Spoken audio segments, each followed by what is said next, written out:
Kottayam വെള്ളൂരിലെ KPPL നിന്ന് മലിനജലം പുറന്തള്ളുന്നതിൽ ഇടപെട്ട കേന്ദ്രമന്ത്രി സുരേഷ് ഗോപി പ്രദേശത്തെ പരിശോധന നടത്താൻ കോട്ടയം ജില്ലാ കളക്ടർക്ക് നിർദ്ദേശം കൊടുത്തു. മലിനീകരണ നിയന്ത്രണ ബോർഡ് ഉദ്യോഗസ്ഥർ സ്ഥലത്ത് പരിശോധന നടത്തി. 24 ഇമ്പാക്ട് ടോബി ജോൺസൺ ചേരുന്നു കോട്ടയത്ത് നിന്ന്. ടോബി പറയൂ. Good morning SK. എന്തായാലും നമുക്കൊരു ആശ്വാസകരമായ വാർത്ത തന്നെയാണ്. നാട്ടുകാർക്ക് ആ പ്രദേശത്തുള്ളവർ വലിയ ആശങ്കയിലായിരുന്നു. കഴിഞ്ഞ കുറെ നാളുകളായി വിവിധ രാഷ്ട്രീയ പാർട്ടികൾ BJP, CPM അടക്കമുള്ള പാർട്ടികൾ അവിടെ സമരം നടത്തുന്നുണ്ട്. കോൺഗ്രസും അടക്കം സമരം നടത്തുന്നുണ്ട്. നാട്ടുകാർ പ്രതിഷേധം ഉന്നയിച്ചിട്ടുണ്ട്. പഞ്ചായത്ത് ഇതുമായി ബന്ധപ്പെട്ടുള്ള പ്രതിഷേധങ്ങൾ ഉന്നയിച്ചിട്ടുണ്ട്.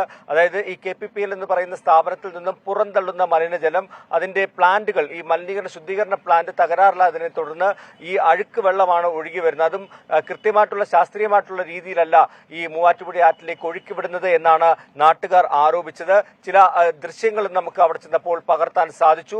അങ്ങനെ യാതൊരു മാനദണ്ഡങ്ങളും പാലിക്കാതെ വെള്ളം മൂവാറ്റുപുഴയിലേക്ക് തുറന്നു വിടുന്നു എന്നൊരു ആക്ഷേപമാണ് നാട്ടുകാരെല്ലാം ഉന്നയിച്ചത്. എന്തായാലും ആ ഒരു ആശങ്ക, ജനങ്ങളുടെ ആശങ്കയിൽ സുരേഷ് ഗോപി കേന്ദ്രമന്ത്രി തന്നെ ഇടപെട്ടിരിക്കുന്നു. അദ്ദേഹം കോട്ടയം ജില്ലാ കളക്ടറുമായി ബന്ധപ്പെട്ട് അടിയന്തര നടപടി സ്വീകരിക്കണമെന്ന് നിർദ്ദേശിച്ചു. അതിന്റെ അടിസ്ഥാനത്തിൽ ജില്ലാ കളക്ടറും ഉടൻ തന്നെ ഒരു നടപടിയിലേക്ക് കടന്നിരിക്കുകയാണ്. ജില്ലാ കളക്ടർ പൊല്യൂഷൻ കൺട്രോൾ ബോർഡ് അധികൃതരോട് ഇക്കാര്യം അറിയിച്ചു. അവിടെ ഒരു പരിശോധന നടത്തണം, ഏതെങ്കിലും തരത്തിലുള്ള പ്രശ്നങ്ങളുണ്ടോ എന്നുള്ള കാര്യത്തിൽ ഒരു പരിശോധന നടത്തണമെന്നൊരു നിർദ്ദേശം ജില്ലാ കളക്ടർ നേരിട്ട് നൽകിയിട്ടുണ്ട്. അതിന്റെ അടിസ്ഥാനത്തിൽ PCB ഉദ്യോഗസ്ഥർ അവിടെ എത്തി ഈ വെള്ളം പരിശോധനയ്ക്ക് ശേഖരിച്ചു എന്നാണ് നമുക്ക് മനസ്സിലാക്കാൻ സാധിക്കുന്നത്. എന്തായാലും ഒരു ആശ്വാസകരമായിട്ടുള്ള വാർത്തയാണ് നാട്ടുകാർക്ക് വരുന്നത്. ഈ കൃത്യമായിട്ടുള്ള ശാസ്ത്രീയമായിട്ടുള്ള